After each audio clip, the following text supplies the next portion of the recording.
Oi, pessoal! Olha só, já faz 20 anos que uma lei mudou completamente o jogo para empresas em crise aqui no Brasil. Mas, né, uma coisa é a lei no papel, outra bem diferente é como ela funciona na prática no dia a dia. E é nisso que a gente vai mergulhar agora. Vamos entender como o Superior Tribunal de Justiça, o STJ, foi moldando as regras de recuperação judicial e de falência ao longo dessas 2 décadas. Para a gente entender essa história, o nosso foco vai ser em 12 decisões que foram cruciais, sabe? Pensem nelas como os pilares que sustentam todo esse sistema hoje. São essas teses que definem as regras do jogo, trazendo mais segurança para as empresas, para os credores e, claro, para a própria justiça. Pois é, são 2 décadas. 2 décadas de uma legislação que teve um impacto direto, fortíssimo, na nossa economia. Ela mudou completamente a forma como a gente lida com a crise empresarial. A ideia antiga de simplesmente quebrar deu lugar a uma nova mentalidade, a de recuperar sempre que for possível. Só que uma lei por si só é só um texto, né? A grande questão, que realmente importa, é como é que os tribunais, e principalmente o STJ, deram vida a esses conceitos todos. É exatamente o que a gente vai descobrir, analisando as decisões que foram definindo essa jornada.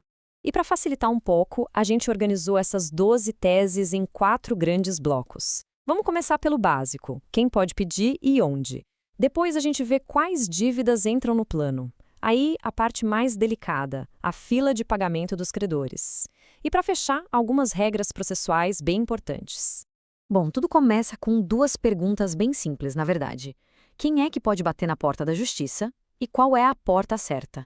As primeiras teses do STJ tratam justamente desse ponto de partida. Aqui o STJ definiu 3 regras fundamentais. Primeira, se a empresa que faliu precisa processar o governo, essa ação corre na justiça comum, tá? Não no Tribunal da Falência. Isso ajuda a organizar tudo. Segunda, um detalhe bem técnico, mas que faz toda a diferença.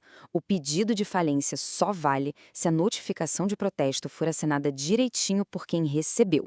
É uma garantia de segurança jurídica. E a terceira, que foi uma decisão de um impacto gigante para o agronegócio. Produtor rural, mesmo como pessoa física, ganhou o direito de pedir recuperação judicial. A condição está registrado na junta comercial e comprovar a atividade. Isso foi uma virada de chave para o setor, sem dúvida.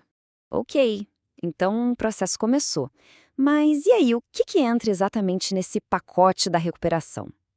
O STJ teve que traçar uma linha bem clara para definir quais dívidas e quais bens são afetados e quais ficam de fora. E para a gente entender a próxima tese, a gente precisa de um conceito-chave, o tal do fato gerador. Pensa nele como se fosse a data de nascimento de uma dívida. Não é quando ela vence, nem quando ela é cobrada. É o exato momento em que o evento que criou aquela dívida aconteceu. E aqui a gente vê como as peças se encaixam. A tese 4 coloca o marco no tempo. Só entram no plano de recuperação as dívidas que nasceram antes do pedido ser feito. A tese 2 vem e reforça isso, dizendo que o juiz da recuperação só tem poder sobre aquilo que está dentro do plano. E a tese 5, essa é um alerta importante, a proteção da recuperação judicial não se estende para os fiadores. Para eles, a cobrança continua normal. Agora vamos para um dos pontos mais sensíveis de qualquer recuperação ou falência: a ordem de pagamento. Quem é que recebe primeiro? A lei cria uma hierarquia, uma fila, e o STJ ajudou a esclarecer a posição de alguns credores bem importantes aí. Mas antes de avançar, rapidinho, o que é crédito tributário?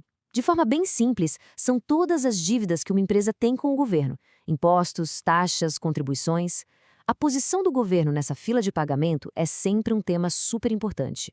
O foco aqui é a fazenda pública, ou seja, o governo. A tese 7 diz que o governo tem a opção de entrar na fila da falência para receber o que lhe é devido. Já as teses 8 e 9, elas resolvem uma questão mais técnica, sobre um encargo legal específico, garantindo que ele tenha a mesma prioridade do imposto principal e que possa ser cobrado da massa falida. E os advogados, como é que eles ficam nessa fila? Bom, o STJ criou uma distinção bem clara que depende do tempo. Se o trabalho do advogado foi feito antes da falência, os honorários dele entram na fila com prioridade, quase como um crédito trabalhista. Mas, se o advogado trabalhou para a massa falida, ou seja, depois da quebra, a história muda. Aí o crédito é extraconcursal. O que isso quer dizer? Que ele fura a fila e é pago antes da maioria. Chegamos na última parte, que pode parecer muito técnica, mas que define a velocidade e a dinâmica do processo inteiro: o direito de recorrer de uma decisão. Imagina só a situação. O juiz toma uma decisão importante no meio do caminho, Uma decisão que pode mudar todo o rumo das coisas. Será que é preciso esperar até o fim do processo para poder reclamar ou dá para recorrer na hora? Essa dúvida gerou muita, mas muita insegurança jurídica. E a resposta do STJ na tese 12 foi um sonoro sim. O tribunal bateu o martelo. É possível, sim, recorrer imediatamente de qualquer decisão importante no meio do processo. O recurso para isso é o agravo de instrumento. Isso foi fundamental para dar mais agilidade e permitir que as partes consigam corrigir o rumo do processo sem ter que esperar anos até o fim. Tá, mas e os processos que já estavam rolando? Para isso, o STJ fez o que a gente chama de modulação de efeitos.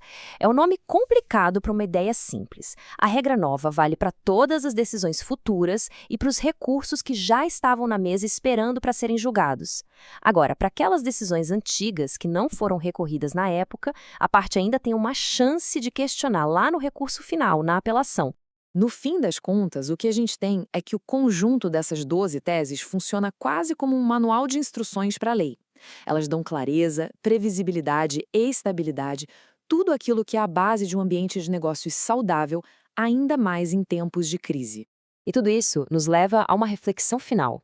Essa estrutura toda, que foi construída ao longo de 20 anos, será que ela está pronta para os desafios da nova economia? Com ativos digitais, startups, modelos de negócio que ninguém imaginava? É uma pergunta que, com certeza, vai guiar a evolução dessa lei nos próximos anos.